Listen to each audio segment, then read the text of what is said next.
futuro al tipo de cambio de la Argentina, porque esto es lo que está en juego hoy. A ver, no es que lo decimos nosotros, lo digo yo, sino que también cuando le preguntaron al ministro Caputo en la famosa esa entrevista que tuvo con Antonio Laje en A24, y la verdad que no supo qué decir, ¿no? Digamos, no dejó claridad de si va a continuar esto, va a continuar lo otro. Entonces ahí generó la incertidumbre más grande. Entonces, la turbulencia cambiaría en números. Suba de dólares financieros, suba de la brecha, suba del riesgo país, suba de tasas también. A ver, todo el sistema financiero, no sé si estuviste negociando o no un crédito o cualquier cosa. Hoy los bancos, el sistema financiero subieron las tasas y esto es claro, cuando hay turbulencia, cuando empieza a subir el dólar y empiezan a subir las tasas porque necesitas frenar justamente la subida del dólar. Es un tema de oferta y demanda. Suba de costo de cobertura, un mercado que era inexistente. Hablamos, bueno, bonos dólar link, bonos para la cobertura del tipo de cambio. Es como que estaba todo despejado. No va a haber ningún salto del tipo de cambio, hablo del tipo de cambio oficial, ¿no? El famoso dólar mayorista o BNA, como lo quieras ver. Nadie hablaba de esto y ahora dice, bueno, más allá que el gobierno lo niega, siempre los gobiernos niegan cualquier tipo de evaluación y también en un escenario de año electoral. Bueno, hoy el mercado lo puso todo en duda, ¿ok? Todo en duda. Esto fue lo que pasó y miremos cuántos dólares se fueron, ¿no? Acá estamos viendo, esto empezó el viernes 14. Recuerdo el programa anterior, cuando nadie hablaba de esto, el programa que salió el sábado pasado. Che, acá algo está pasando, ¿eh? Casi 500 millones de dólares, fueron 474 millones. Ahí lo veías en la curva del ROFEX. Algo está pasando. El lunes moderó. Martes fueron 215 millones, miércoles 186 millones, jueves 77 millones y el viernes cerró en 196 millones. 1.200 millones que se fueron a través de la intervención del Banco Central, entre otras manos amigas, para sostener el tipo de cambio que aparentemente el gobierno lo puso como un techo. Bueno, hasta 1.300 salimos como loco a intervenir. Más de 1.300 me preocupa, hasta 1.300 lo dejamos. Que si por momento lo deja ir y por momento también interviene. Y acá vemos un resumen, que por ahí lo vemos mejor a pantalla completa, director. Bueno, lo que cayeron las reservas, acá hablo no solo en la intervención, sino las reservas totales. El dólar MEP subió, que estuvo casi picante en los 1.300 pesos, dólar contado con liquidación también. Bueno, y el Merval haciendo su propio juego, que por momento un día sube, otro día baja, pero bueno, claramente está en una etapa más de corrección, de tendencia más bajista, buscando algún tipo de piso, algún tipo de noticia, pero bueno. Y lo mismo pasa con el tema de los bonos y el riesgo país también. Bueno, esto es una especie de resumen. Acá también vemos el mercado de futuro, la cobertura de muchas empresas, cómo fue creciendo el volumen del 5 de marzo, 448.000, digamos, de cantidad de contratos, a un pico de casi 3 millones de contratos que vimos el 19 de marzo. Quiere decir, mucha cobertura, así que esto todavía falta muchísimo. Ok, este es un resumen de lo que pasó y falta muchas cosas más desarrollar, ¿no? ¿Qué me podés agregar, Esteban, con todo esto? A mí me gustaría, Marian, primero poner en contexto, digamos, esta turbulencia. Acá hay un programa que nace en diciembre, en el marco de un gobierno nuevo. Yo digo, tenía 4 pilares, 4 objetivos, 4 desafíos. Por un lado tenías un agujero fiscal muy importante, tenías que ordenar las cuentas públicas y cerrar el déficit fiscal. Esa era la operación número 1 y esa operación salió muy bien, nos sorprendió a todos. Y hoy es el principal ancla macroeconómica que explica por qué hay una inflación de 2% y por qué estamos hablando de un tipo de cambio en turbulencia pasando de 1.200 a 1.300, cuando antes estábamos hablando de otros niveles. Pilar número 1. La pata número 2 de este proceso de estabilización y normalización tiene que ver con la normalización financiera. Argentina no tenía crédito y sigue sin tener crédito. El riesgo país de 2.000 puntos bajó a 1.100 hasta abril del año pasado. Ahí hubo ya también otra turbulencia, un derrape del programa, se fue a 1.600. A partir del blanqueo mejoró un poco el mundo, se fue a 550 y ahí empieza este nuevo principio de turbulencia. Hoy el riesgo país en la zona casi 800 puntos. Argentina sigue sin ser sujeto de crédito, los mercados están cerrados. Hay un proceso avanzado pero inconcluso, pata 2. Pata 3 empieza a aparecer el problema que tenía que ver con el saneamiento del balance del Banco Central. Un Banco Central que tenía reservas netas negativas, o sea, en el activo no había nada, estaba vaciado, y en el pasivo tenías pesos emitiendo más pesos, y ahí estaba la economía espiralizando. El proceso de saneamiento del Banco Central tuvo una primera parte muy virtuosa, la economía muy recesiva y vos diferías importaciones, comprabas dólares y acumulabas reservas. De menos 11.500 llegaste a cero. Desde mitad del año pasado, cuando vos ya no diferías más importaciones, la economía empieza a salir de esa recesión tan profunda y el tipo de cambio empieza un proceso de apreciación, ahí el programa empieza a asfixiarse desde el punto de vista cambiario y las reservas empiezan a caer. Ese esquema se empalma con el blanqueo te genera una especie de oasis transitorio, te esconde esa asfixia. El Banco Central compraba pero no acumulaba gracias al blanqueo y eso es lo que se estuvo terminando en los últimos meses. Y esto es lo que el mercado empezó a ver. Che, la pata 3 del programa, hay que arreglar el Banco Central, venía bien y empieza a retroceder. Ahí es donde la negociación con el fondo empieza a ser medular. Una negociación que se empieza a dilatar. Y fundamental, porque uno lo que lee con todo esto es, el acuerdo con el fondo es súper importante y tenía que suceder. El tema que llega un momento en el gobierno con un modelo, que algunos hoy están cuestionando, agotado. Hablo de la pata cambiaria. Entonces, exactamente. salen, como siempre, apurados a arreglar con el Fondo Monetario Internacional y eso es lo que lee el mercado. Entonces, y un fondo que cuando vos estás necesitado, te exige más que cuando tenés otro oxígeno. Efectivamente, digamos, hay un proceso en el cual el programa corría basado en el blanqueo, que eso se iba agotando y todos lo veíamos y tenía que saltar al Fondo Monetario y eso es lo que nos llegó. Ese dilatamiento, combinado con algunos fenómenos externos, creo que Argentina hoy tiene un shock externo muy negativo por factores múltiples, es lo que explica el principio de turbulencia que empieza en enero y que va acelerando en las últimas semanas. Y la cuarta pata era toda la corrección y cincelamiento de precios relativos. Ahí vos tenías o estabas recibiendo una economía con 12% de inflación, que sabías que tenías que empezar a sincerar dólar, combustible, tarifas, iba a venir un fogonazo. Vino el fogonazo y el programa que de la inflación de 12 se va a 25 logra llevarla al 2. Con un esquema de tipo de cambio que, digamos, claramente en un proceso de apreciación, podemos discutir si está atrasado o no, es irrelevante. El punto acá, yo creo que la pregunta más importante para entender un poco cómo se destraba la película, y ahí está la negociación con el fondo, la pregunta que hay que hacerse es ¿cómo yo puedo tener un programa que le permita al Banco Central acumular reservas? Esta es la única pregunta. Digamos, no es el tipo de cambio está atrasado o no, si compro o vendo en el mood, no importa eso. Bueno, pero eso es lo que le cuestiona al fondo. Dice, mirá, con esta depreciación del tipo de cambio y con esta política cambiaria, te va a costar mucho acumular reservas. Efectivamente. Y más con el shock externo. Entonces, algo tiene que cambiar de eso. Y no solamente, a ver, devaluar un 10% de lo que fuera, sincerar un poquito más del tipo de cambio. El mercado está leyendo hoy que va a tener que cambiar la política cambiaria. Bueno, y ese eventual cirugía, recalibración, service, como lo quieras llamar, digamos, acá hay un Banco Central que se recibe completamente quebrado, mejora, pero sigue muy mal. Es esta tercera operación que hay que concluir. Empieza a convivir ahora, uno, con un frente externo muy negativo, los commodities están muy abajo, hubo mucha pérdida de valor de las monedas de tus socios comerciales. Argentina ha perdido muchos miles de millones de dólares con este contexto. Entonces esto hace todo mucho más difícil. Dos, con el escenario político en la Argentina. Y ahora la política económica empieza a ser rehén de ese escenario, este calendario. La cuenta regresiva de las elecciones. Exactamente. Entonces, acá la pregunta es, bueno, ¿cómo uno puede hacer algún movimiento adicional para sacar al Banco Central de perdedor de reservas y ponerlo del lado de comprador y acumulador de reservas en este contexto externo desfavorable y sin generar un costo político? Y esto es lo difícil de resolver. Digamos, esto es lo difícil de resolver. Entonces, estamos muy atrapados. ¿Cuál sería la respuesta a esto? Que también es compleja. Bueno, es que eso, yo creo que ahí, eso es lo que explica por qué se dilató la negociación. Y los analistas que veíamos viendo, esto se agota, esto está asfixiado, camina transitoriamente por ahí, se agota, tiene que llegar.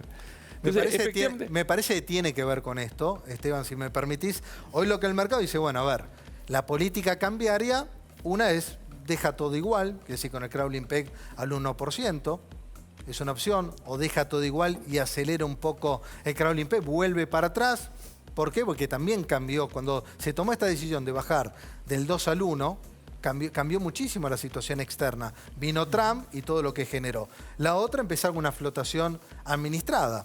Otros, que muchos dicen que puede pasar una flotación de banda, que es decir, el Banco Central interviene en determinados valores. Por momentos compra, por momentos vende. Y la otra, que es, a ver, ¿cómo termina todo esto? El tema es la transición, unificar y salir del cepo. Siempre creo que se supo que una cosa era la política cambiaria. En este contexto, acá estoy, Una, la política cambiaria en este contexto, y la otra es cuando se salga del cepo de una o transitoriamente, ¿no? Todos los esquemas cambiarios, esos 4, y podemos incluir algunos más, tienen ventajas y desventajas. Ahora, de esos 4, los últimos 3 tienen además costo político. Digamos, si vos mirás esos 4, del 2 al 4 tienen costo político. Entonces, ahí es donde el escenario electoral en la Argentina le juega muy mal al intento de estabilizar, el proceso de estabilización que intenta transitar la Argentina.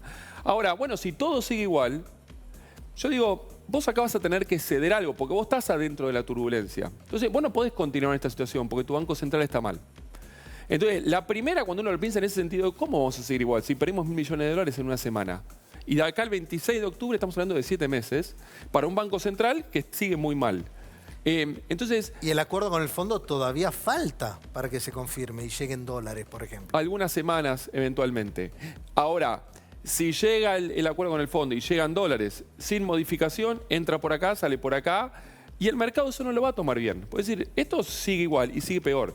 Y lo que también sabemos, que no lo pusimos sobre la mesa, y esto es positivo, la economía se está recuperando más fuerte de lo que esperábamos. Y esto implica que va a demandar mucho más dólares en un esquema de apreciación por el crawling del 1. Ahora, en ese todo sigue igual, digamos, uno podría plantear algún esquema también híbrido de desdoblamiento.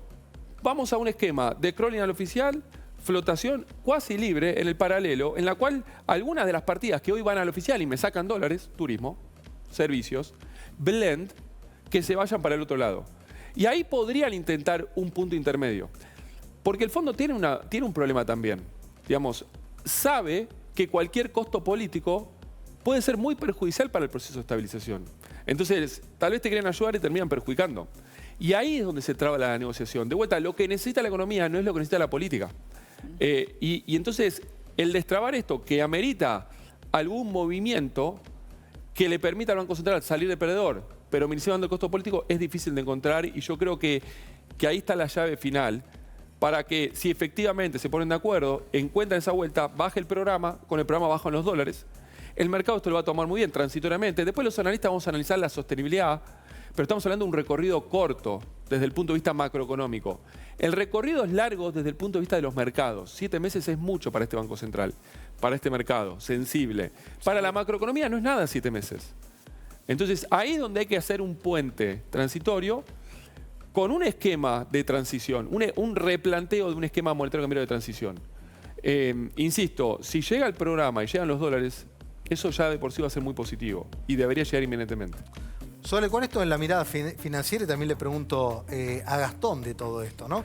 Porque esta, bueno, la mirada macroeconómica. Ahora, la financiera, se está esperando un cambio, se está esperando un ajuste de régimen. Y seguramente el equipo económico se está tomando el tiempo también, bueno, administrando la turbulencia como puede, esperando la confirmación del fondo y a partir de ahí alguna noticia, que aparte estamos en el momento justo porque ya después entramos en la contienda electoral. Exacto. Que por suerte entiendo que no hay paso, digamos, de por medio, que si no lo tenemos antes de tiempo. Creo que Esteban acaba de explicar y espectacularmente bien el por qué algunos llamaban, y un montón de clientes llamaron y dijeron: salió el acuerdo con el fondo en el Congreso, ¿por qué el mercado no voló? Esa es la explicación.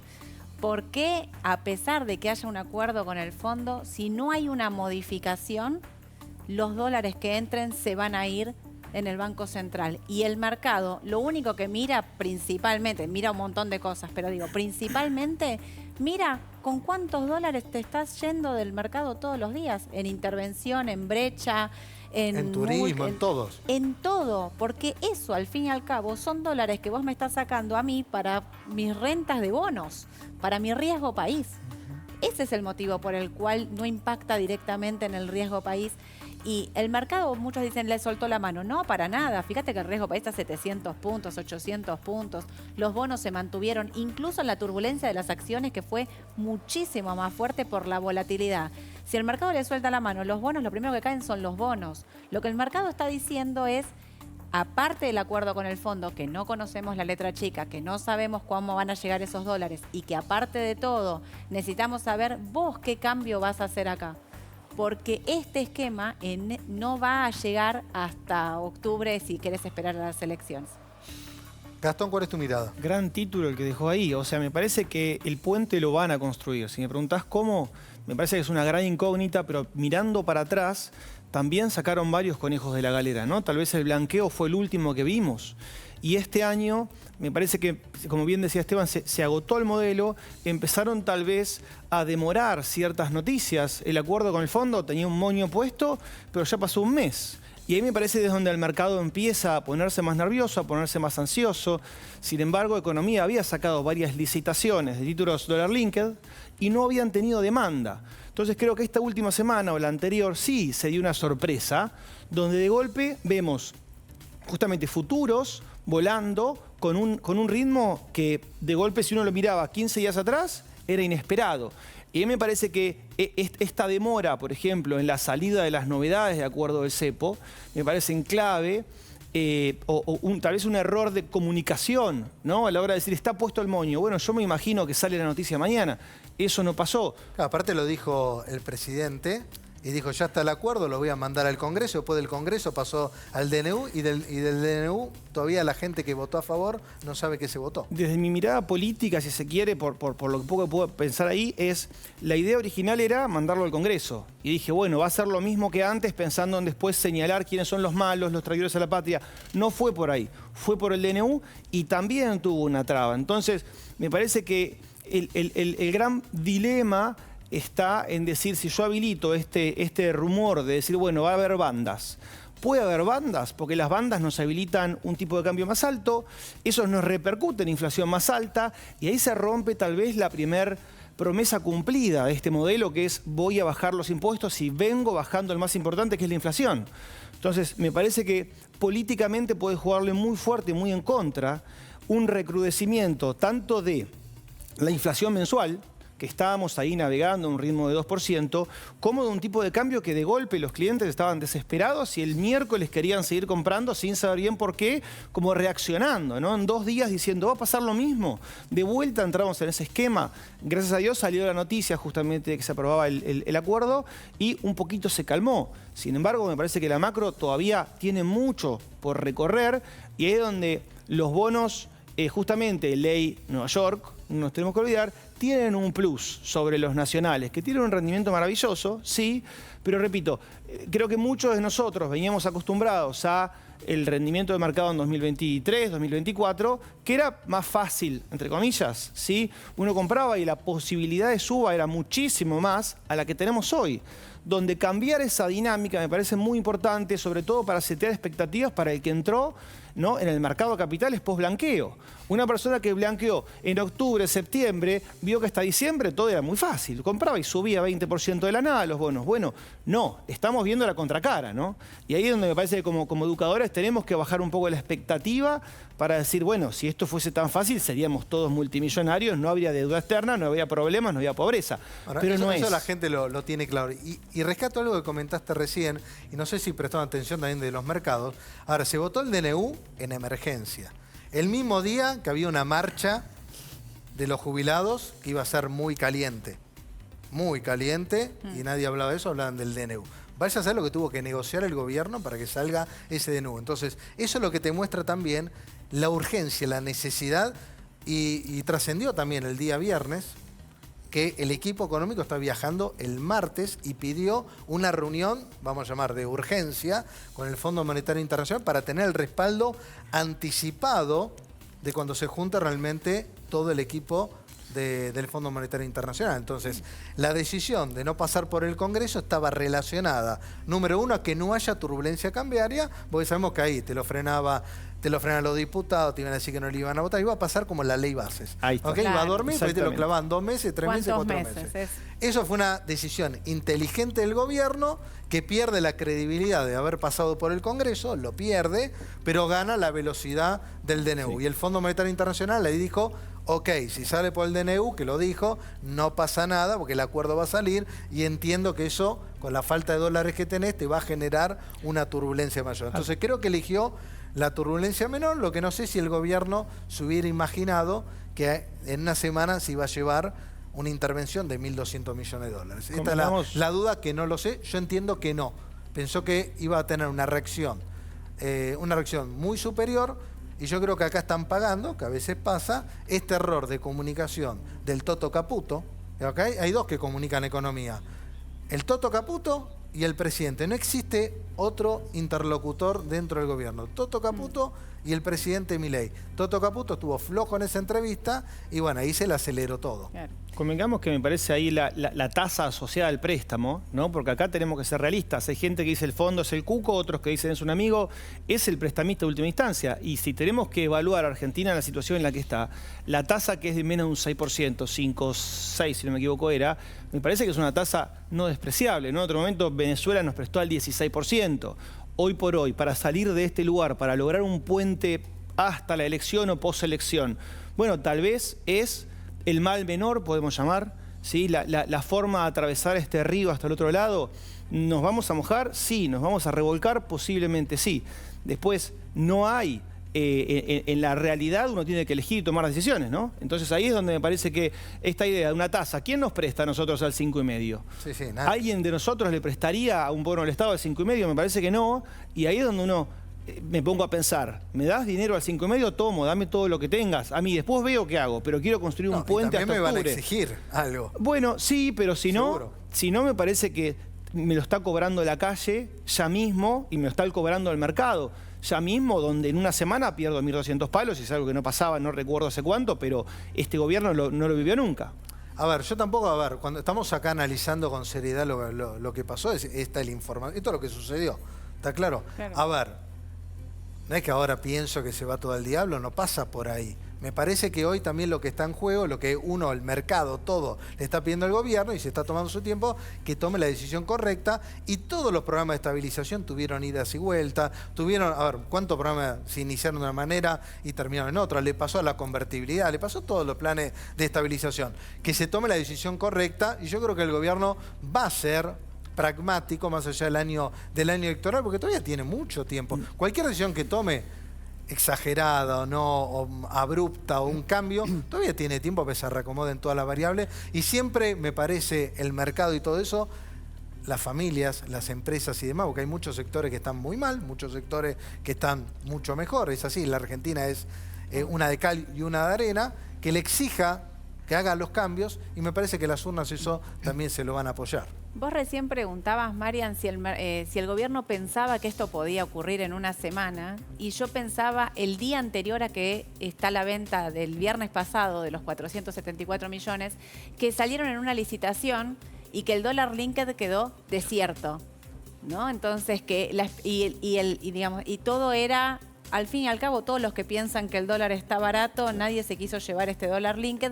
Al día siguiente hay una venta muy fuerte y mientras el dólar linked no era solicitado en la licitación, en lo futuro ya había empezado a incrementarse el volumen, que es algo que sucede día tras día. Porque hubo desarme de posiciones de los fondos comunes de inversión, el famoso money market, el dinero en pesos, y dijeron, che, acá hay algo que no estoy leyendo, y repito, fue clave el Toto Caputo hablando en televisión, que dejó más duda que certeza. Y a partir dije, bueno, ante la duda, esto es Argentina, ya, ante la duda, pero aparte de que es Argentina, ¿cuánto ganaron en el carry trade en dólares? ¿Por qué no voy a salir rápido a cubrirme?